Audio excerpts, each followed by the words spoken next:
नमस्कार दोस्तों, मैं हूं दिनेश कुमार और मौजूद हूं लेकर के आज का सबसे बड़ी खबर। बिहार शिक्षक बहाली को लेकर के पटना हाई कोर्ट का बड़ा दिशा निर्देश आया हुआ है। सुरेंद्र प्रताप सिंह के एक पीआईएल के जवाब में न्यायालय ने कहा है कि शिक्षक बहाली से जुड़े तमाम चीज़ प्रधान सचिव के पास रखे गए हैं और वो हर एक चीज़ सही थी।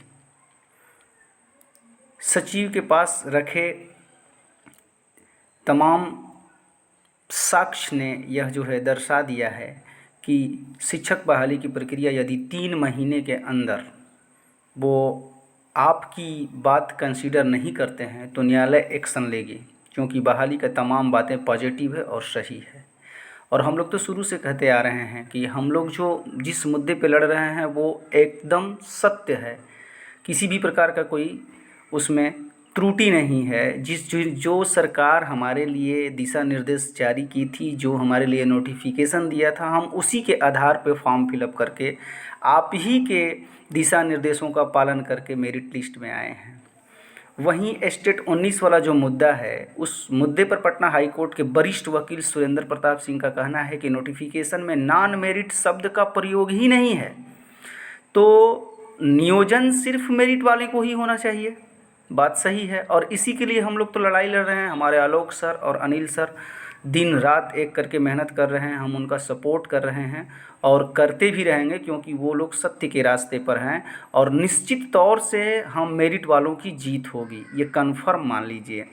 और उन्होंने कहा है कि सरकार में मेरिट और नॉन मेरिट में अभ्यर्थियों को बांट करके जो है आर्टिकल 309 का उल्लंघन किया है, तो खामियाजा भी सरकार को भुगतना पड़ेगा।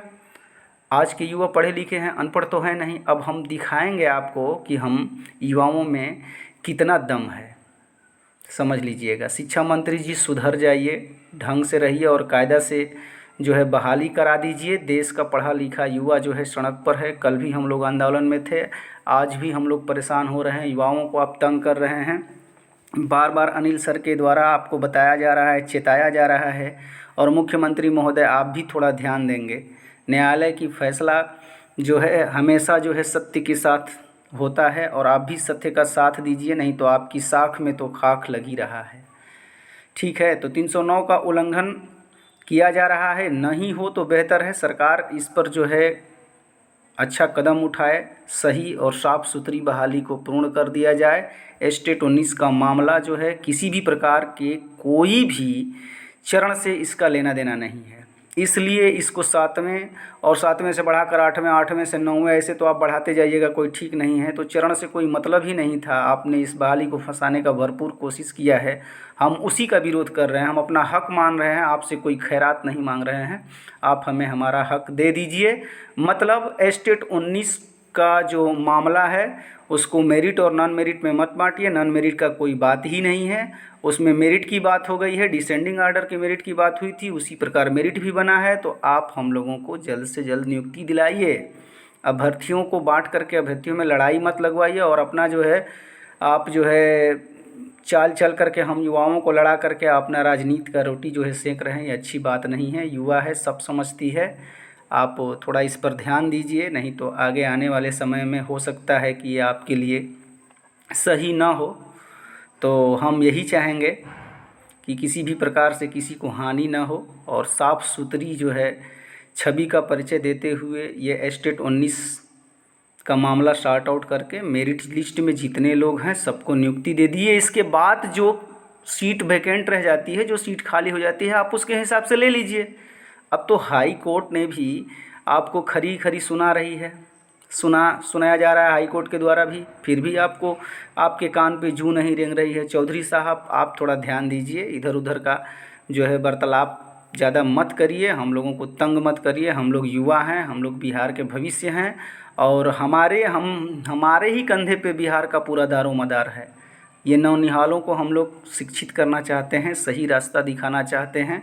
आप हमको हिंसक न बनाए, अहिंसा के रास्ते पर बाबू के जो है निर्देशों और बाबा भीमराव अंबेडकर के संविधान में हम लोग विश्वास रखने वाले हैं, इसलिए हम लोगों को तंग ना किया जाए।